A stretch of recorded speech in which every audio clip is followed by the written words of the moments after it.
ক্রীড়াপ্রেমী doctor Mohammad ইউনূসের নেতৃত্বে এগিয়ে যাবে দেশের ক্রীড়াঙ্গন আসা প্রবাসী বাংলাদেশিদের দলীয়করণ রোধে গুরুত্বপূর্ণ ভূমিকা রাখার অনুরোধ। এবং ইংল্যান্ডের কোচ হওয়ার গুঞ্জন উড়িয়ে দিলেন রিকি পন্টিং, বললেন অস্ট্রেলিয়ান হয়ে থ্রি লায়নদের দায়িত্ব পালন চ্যালেঞ্জিং, কাজ করতে চান আইপিএলে। জাতীয় দলের ক্রিকেটার সমৃদ্ধ বাংলাদেশ এ দল। এই সফরটি বাংলাদেশের ক্রিকেটারদের প্রমাণের সুযোগ হিসেবে দেখছেন নির্বাচক আব্দুর রাজ্জাক। তবে পাকিস্তানের উইকেট ফ্ল্যাট হওয়ায় তরুণ বোলারদের কঠিন পরীক্ষার সম্মুখীন হতে হবে বলে জানান এই দলের পেস বোলিং কোচ তারিক আজিজ খান। গত বুধবার বাংলাদেশ এ দলের পাকিস্তান সফরে যাওয়ার কথা থাকলেও পরিস্থিতি বিবেচনা করে পিছিয়ে দেওয়া হয়েছিল এই সফর। দেশের অস্থির অবস্থার জন্য নির্দিষ্ট সময়ে যেতে পারেননি ক্রিকেটাররা। অবশেষে ঘটেছে অপেক্ষার অবসান। পাকিস্তানের উদ্দেশ্যে বিমান ধরেছেন বাংলাদেশ এ দলের ক্রিকেটাররা। বেশ কিছুদিন ঘরবন্দি অবস্থাতেই থাকতে হয়েছে ক্রিকেটারদের, যার ফলে মাঠে যেতে পারেননি তারা, যে কারণে হয়নি অনুশীলনও। তবে সব পেছনে ফেলে ক্রিকেটারদের দৃষ্টি এখন খেলার দিকে। এ দলের অ্যাসাইনমেন্ট হলেও সফরটি একরকম জাতীয় দলের প্রস্তুতি হিসেবেই ধরা হচ্ছে। নতুন চ্যালেঞ্জ নিয়ে ভালো কিছু করার প্রত্যাশা নির্বাচক আব্দুর রাজ্জাকের। আমাদের জন্য নতুন চ্যালেঞ্জ বলে কিছু নেই। প্রত্যেকটা সিরিজ, প্রত্যেকটা খেলা সব কিছু নতুনভাবে আমাদেরকে শুরু করতে হয় এবং আমি মনে করি এভরিথিং ইজ চ্যালেঞ্জিং। নতুন কন্ডিশন, অনেক ছেলের জন্য পাকিস্তানের কন্ডিশনটা নতুন হবে। তো যারা আপকামিং তাদের জন্য আসলে প্রত্যেকটা কন্ডিশনে টেস্ট দেওয়াটাই আসলে মেইন নিয়ে আমাদের। অনেকেরই কপাল খুলতে পারে এই পাকিস্তান সফর থেকে। জাতীয় দলের বিবেচনায় থাকা ক্রিকেটারদের প্রমাণের সুযোগ হিসেবেই এই সফরকে দেখছেন আব্দুর রাজ্জাক। যেখানে ন্যাশনাল টিম খেলতে যাবে সেখানে আমাদের এ টিম আগে যাচ্ছে। তো যেটা সাধারণত আমরা দেখছি যে ইন্ডিয়া টিম কিন্তু করে থাকে, যে যখনই যে কোনো দেশে ন্যাশনাল টিম যায় ওরা আগে এ টিমটা পাঠিয়ে দেয়, সো দ্যাট কন্ডিশন বা যার যদি এরকম কেউ থাকে যে প্র্যাকটিস করিয়ে নেওয়ার মতো প্লেয়ার, তো তাদেরকে পাঠায়। তো আমাদের ক্ষেত্রে আসলে কিছুটা ওরকমই। বোলিং ইউনিট নিয়ে আশার আলো দেখছেন পেস বোলিং কোচ তারিক আজিজ খান। তবে পাকিস্তানের উইকেট ফ্ল্যাট হওয়ায় কঠিন পরীক্ষা দিতে হবে বলছেন তিনি। সবার জন্য সুযোগটা রয়েছে, নট অনলি পেস বোলার। আপনারা আমাদের যারা বোলিং ডিপার্টমেন্ট আছে, ফ্ল্যাট উইকেটে বল করার যে অনভিজ্ঞতা আমাদের রয়েছে, সেই জায়গাগুলো আসলে কাটিয়ে ওঠার জন্য এই ধরনের ট্যুর অনেক বেশি প্রয়োজনীয়। 10 আগস্ট পাকিস্তানে পৌঁছে দুদিন অনুশীলন করার পর 13ই আগস্ট প্রথম 4 দিনের ম্যাচ খেলতে পাকিস্তান শাইন্সের বিপক্ষে মাঠে নামবে এ দল। এরপর 20 আগস্ট থেকে শুরু হবে দ্বিতীয় 4 দিনের ম্যাচ। এছাড়াও আছে 3 ম্যাচের ওয়ানডে সিরিজ। সবকটি ম্যাচই হবে ইসলামাবাদে। ক্রীড়াপ্রেমী ডক্টর মোহাম্মদ ইউনূসের নেতৃত্বে এগিয়ে যাবে দেশের ক্রীড়াঙ্গন, এমনটাই মনে করছেন প্রবাসী বাংলাদেশিরা। এক্ষেত্রে তার মনোনীত উপদেষ্টা গুরুত্বপূর্ণ ভূমিকা রাখবেন বলেও প্রত্যাশা তাদের। দেশের ক্রীড়াঙ্গন যে দলীয়করণের বলয়ে আছে, ডক্টর ইউনূসের সঠিক দিক নির্দেশনায় তার মুক্তি মিলবে বলেও প্রত্যাশা প্রবাসীদের। প্যারিস থেকে এসএম ইকবালের রিপোর্টের মাধ্যমে শিক্ষা, সংস্কৃতি এবং শান্তিতে অবদান রেখে চলেছেন ডক্টর ইউনূস, যার স্বীকৃতিস্বরূপ টোকিও অলিম্পিকে তিনি ভূষিত হন লরেল অ্যাওয়ার্ডে। বিশ্ব ক্রীড়াঙ্গনে যার এত প্রভাব, দেশের দায়িত্ব নেওয়ার পর তার পরশ পাথরে বদলে যাবে ক্রীড়াঙ্গন, সে প্রত্যাশাই সবার।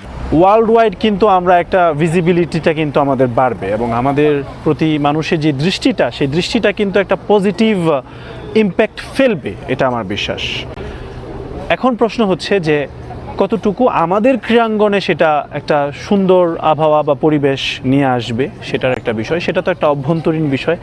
এখানে যতক্ষণ পর্যন্ত আমরা না দেখব ততক্ষণ পর্যন্ত তো আর আমরা বলতে পারবো না। আমরা সেদিকে তাকিয়ে থাকব। অলিম্পিকে লম্বা সময়ের পথ চলা বাংলাদেশের, তবে ফলাফল এখনও গড়ের মাঠ। বিগত দিনে ক্রীড়াঙ্গনে দলীয়করণের মাসুল গুনছে লাল সবুজ। নতুন বাংলাদেশে এই বলয় ভাঙার অপেক্ষায় ক্রীড়াপ্রেমীরা। আলোক পত্রিকা হাতে সেই পথের প্রদর্শকে যে ডক্টর মোহাম্মদ ইউনূস। ক্রীড়াঙ্গনের প্রতি ওনার ভালোর পথ ধরে নতুন সূর্যের অপেক্ষায় বাংলাদেশ, যেখানে বিশ্ব দরবারে শির দ্বারা উঁচু করে থাকা এক ক্রীড়াঙ্গনের স্বপ্নই দেখে সবাই। এসএম ইকবাল, সময় সংবাদ, প্যারিস। বিশ্বকাপ আয়োজনে সেনাবাহিনীর সহায়তা চেয়েছে বাংলাদেশ ক্রিকেট বোর্ড। দেশে চলমান অস্থিরতার মাঝে নিরাপত্তা ইস্যু ছাড়াও বড় মাথা ব্যথার কারণ হতে পারে বিসিবি কর্তাদের দেশ ছেড়ে পালানো। সভাপতি নাজমুল হাসান পাপন সহ নারী উইংয়ের চেয়ারম্যান শফিউল আলম চৌধুরী নাদেল কিংবা নীতি নির্ধারণী মহলের অধিকাংশ সদস্য না থাকায় এই মেগা ইভেন্ট হাতছাড়ার শঙ্কায় বাংলাদেশ। সাধারণ জীবনে ফেরার অপেক্ষায় থাকলেও বিসিবির ভবিষ্যৎ অনিশ্চিত। সরকারের পালা বদলে বড় পরিবর্তনের অপেক্ষায় ক্রিকেট বোর্ড। গা বাঁচাতে দেশ ছেড়ে পালিয়েছেন নীতি নির্ধারণী মহলের বেশ কিছু কর্তা ব্যক্তি। বিসিবি সভাপতি কিংবা নারী উইংয়ের চেয়ারম্যান সবাই আপাতত আত্মগোপনে গা ঢাকা দিয়েছেন আওয়ামীপন্থী আরো অনেক কর্তারা। অথচ ঘরের মাঠে মাস দুয়েক পরেই অনুষ্ঠিত হবে নারী টি-20 বিশ্বকাপ। এত বড় মেগা ইভেন্ট শেষমেশ হাত থেকে ফসকে যায় কিনা সে শঙ্কাও বাড়ছে। দেশজুড়ে পরিবর্তনের হাওয়া, পরিবর্তন শুরু হয়েছে দেশের ক্রীড়াঙ্গনেও। যুব ক্রীড়া মন্ত্রণালয়ের দায়িত্ব নিতে যাচ্ছেন আসিফ মাহমুদ সজীব ভুঁইয়া। নাজমুল হাসান পাপনের চেয়ার নিতে যাচ্ছেন অন্তর্বর্তী সরকারের অন্যতম কনিষ্ঠ এই উপদেষ্টা। তারুণ্যের ছোঁয়ায় বদলে যাবে দেশের ক্রীড়াঙ্গনের চিত্র, প্রত্যাশা দেশবাসীর। ছাত্র জনতার অভ্যুত্থানে বদলে গেছে গোটা দেশের চিত্র, পরিবর্তনের হাওয়া লেগেছে ক্রীড়াঙ্গনেও। এমনিতে রাজনীতিমুক্ত হওয়ার কথা থাকলেও কখনোই এদেশের স্পোর্টস অ্যারেনাকে সবকিছুর বাইরে রাখা সম্ভব হয়নি। যুগের পর যুগ রাজনৈতিক ব্যাকগ্রাউন্ডের লোকেরাই হয়েছেন ফেডারেশনগুলোর হর্তাকর্তা। জবাবদিহিতা না থাকায় রীতিমতো স্বেচ্ছাচারিতার চর্চা করে গেছে সবাই, হোক বিসিবি বাফুফের মতো শীর্ষ সারির কিংবা টেনিস বক্সিংয়ের মতো তুলনামূলক কম জনপ্রিয় বোর্ড বা ফেডারেশনে। ক্লিন ইমেজ না থাকলেও নিজেদের সুবিধা মতো নিয়োগ, কেবল সিন্ডিকেটের খেলোয়াড়দের সুযোগ দেয়া, দুর্নীতি, এসব ছিল ওপেন সিক্রেট। ঘরোয়া প্রতিযোগিতার মান দিনকে দিন খারাপ হয়েছে।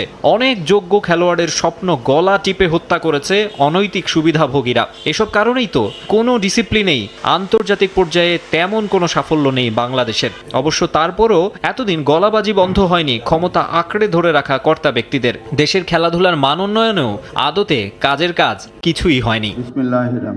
তবে এবার সে অপসংস্কৃতি বদলের স্বপ্ন দেখছে মানুষ।